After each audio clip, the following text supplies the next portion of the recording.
So guys, ipapakita ko sa inyo yung alaga namin ng anak ng amo ko, yung tingnan yung lago bulati. Tingnan, ang dami-dami na nila, oh.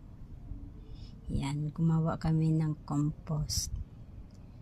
Yan, dito yan sa baba, sobrang dami yan nila, nanganak na. Yan. Yan.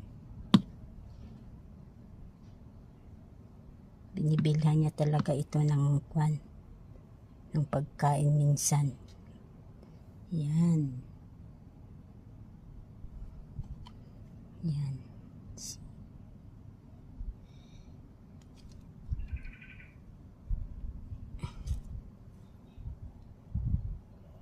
O, diba?